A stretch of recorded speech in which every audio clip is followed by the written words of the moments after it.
Okay, so this is page 135, and anything with the question mark I have assigned to you. So let's just start with number 10. So if you look at number 10, there are no common denominators, but I can factor this one for you just so you can see what we're working with. You're looking for two numbers that add up to 11 and multiply to positive 24. And the reason it's easy factoring is because it had y squared, and those numbers are 3 and 8. So then looking at this denominator and this denominator, I can see there's only one thing missing on the left hand rational expression.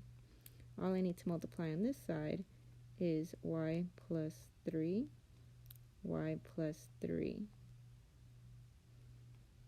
So then you'll get 7 times y plus 3 plus 35, and your common denominator is y plus 3 times y plus 8. They're the same thing, so I'm going to put it here as well. So I merged the fractions into one. Then I'm going to take this 7 and distribute. After you distribute, you know you're going to combine like terms. You're going to combine that 21 and that 35.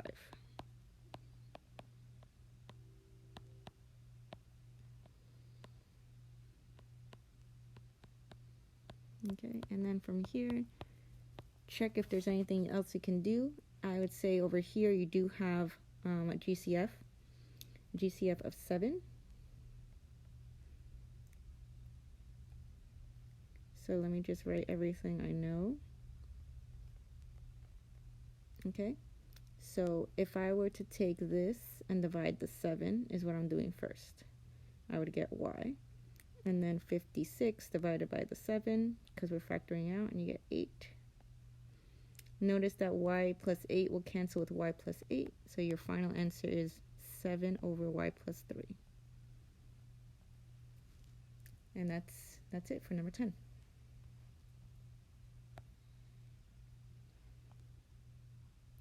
Alright, so for number 12, remember always focus on your denominators. And for this particular denominator, I know I can rewrite it as m minus 2, m plus 2, because it's difference of two squares. Then if you look at this denominator and that one, you can see the only thing missing is m plus 2. So that's what I'm going to do on both sides. And now that this denominator and this denominator is the same, I can condense it into one fraction as long as I don't forget the plus sign. Alright, so then you get m squared plus 5m plus 6 plus 2 times m plus 2 all over,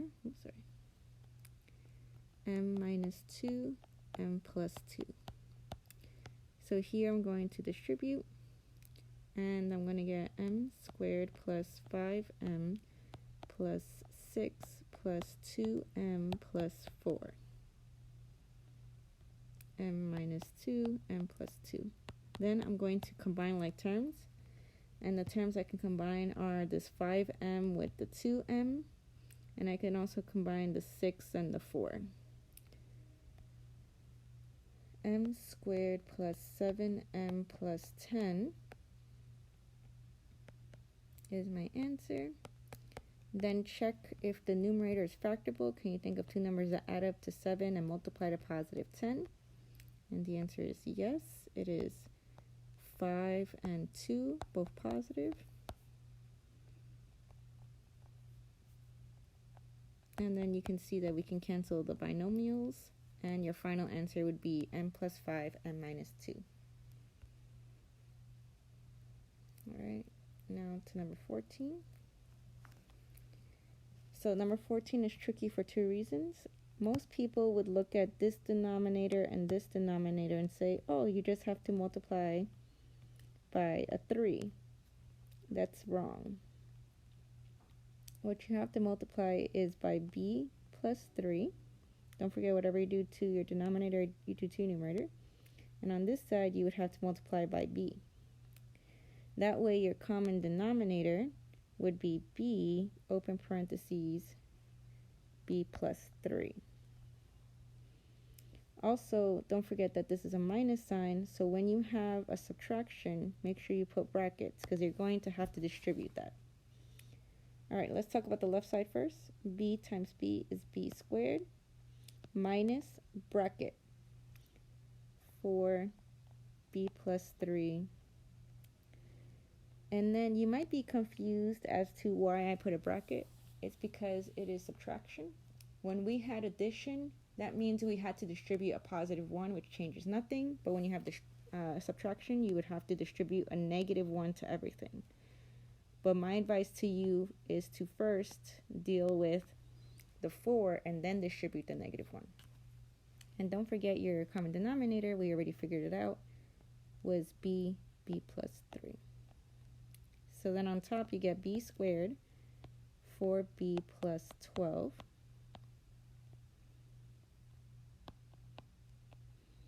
Then you get b squared minus 4b minus 12, and the way you got that was distributing the minus sign.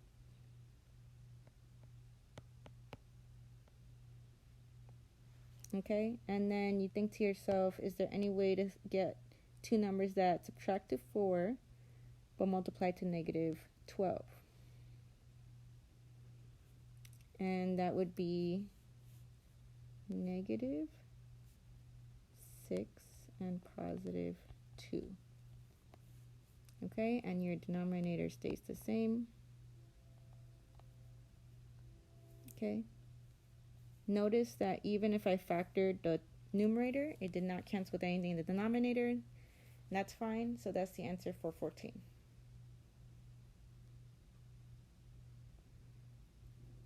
Alright, so here's 16. For 16, what you have to do first is GCF them, just to see what we're working with. So I'm going to GCF this denominator by taking out a 2. 2r divided by 2 is r. 8 divided by 2 is 4. For this denominator, I'm going to factor out r squared divided by r, 4r divided by r. So you can see the thing that is common between them is r plus 4, which means the only thing I need to multiply on this side would be 2 and 2, and the only thing to multiply on this side would be r and r. So basically, I want my common denominator to be 2r, r plus 4. So I hope that's not confusing. And then I'm going to multiply the numerator, so I get r squared. Remember, this is a subtraction, so you need your brackets. So it's r squared minus bracket 8 times 2. And then if you look at this denominator right here, r times 2 times r plus 4 is 2r, r plus 4. And if you look at this denominator, now that we multiplied the 2 times r plus 4 gives you the same common denominator. So that was my whole point of doing that. Then you get r squared minus 16. Then this is factorable. It is the difference of two squares. So you get,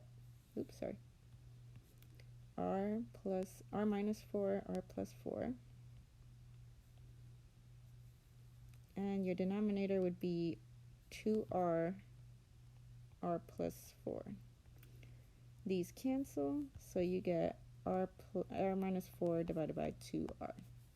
And that's your final answer.